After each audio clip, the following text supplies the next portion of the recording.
চালাকির দ্বারা মহৎ কাজ হয় না, এই কথাটা একেবারেই বাচ্চা বয়সে প্রত্যেকেই শোনে। যখন সে পঞ্চতন্ত্রের নীতিগল্পগুলো পড়ে ওঠেনি তখনই তার এই কথাটা শোনা হয়ে যায়। কারণ পড়তে বসেই প্রথম বাচ্চারা ফাঁকি দেওয়া শেখে, আর তখনই তার বাবা মার কাছে এই কথাগুলো শোনে।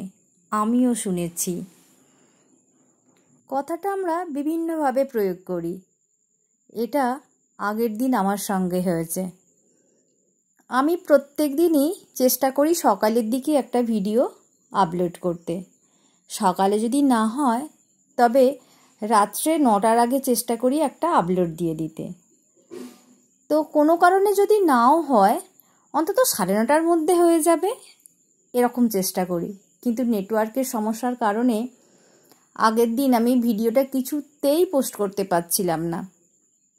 যখন 10টা বেজে গেছে তখনও যখন আমি পেরে উঠিনি তখন মনে হয়েছিল হয়তো আজকে আর আপলোড দেওয়া যাবে না। তো এমতো অবস্থায় দেখলাম নেটওয়ার্কটা ঠিক হয়ে গেছে। আমি যথারীতি আমার কাজ শুরু করে দিলাম। একটা সাইটে এই ব্যাগের ভিডিও আপলোড করার সাথে সাথে আমি ভাবলাম ঠিক আছে অন্য একটা সাইটেও একসাথে আপলোড করে দিই, তাহলে একই সঙ্গে দুটো হয়ে যাবে আর আমার সময়টা অনেক বেঁচে যাবে। অনেক তো দেরি হয়ে গেল। এই ভেবে আমি অন্য সাইটেও শুরু করেছি আপলোড করা। খেয়ালই রাখিনি কি হচ্ছে না হচ্ছে।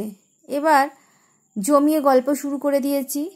আমরা অনেকজন থাকি রাত্রিবেলা একসঙ্গে, ওই কিছুটা সময় গল্প করি, সবাই যাই কিছু না কিছু কাজে।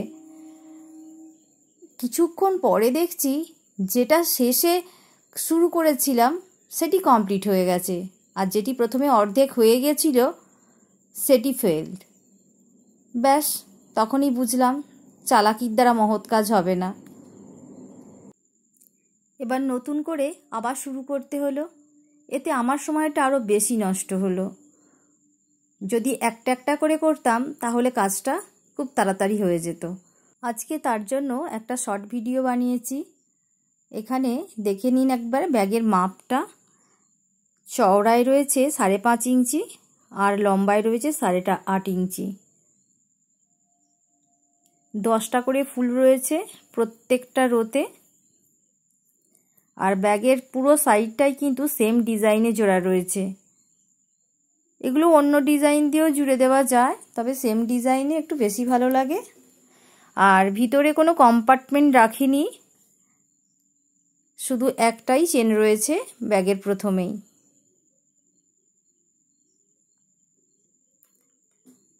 সব দিকটাই আমি ব্যাগটাকে ঘুরিয়ে দেখিয়ে দিয়েছি। ডিজাইন সব দিকে একই রয়েছে।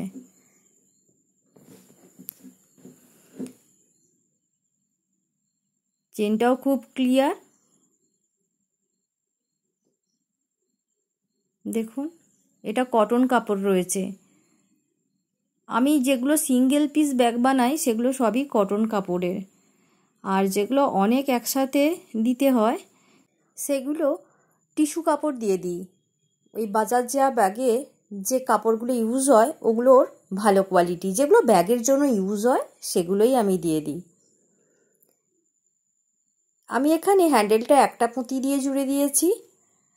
আপনারা এটাকে সিলিং ব্যাগের মতো বড় হ্যান্ডেল জুড়ে নিতে পারবেন বা অন্য হ্যান্ডেলও জুড়ে নিতে পারবেন।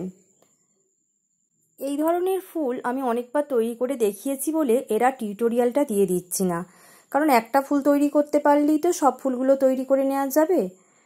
আশা করছি ব্যাগটা আপনাদের ভালো লেগেছে, আর অবশ্যই কমেন্ট সেকশানে আপনাদের মতামত জানাবেন। আজ এখানেই শেষ করছি, দেখা হচ্ছে পরের ভিডিওতে। টাটা।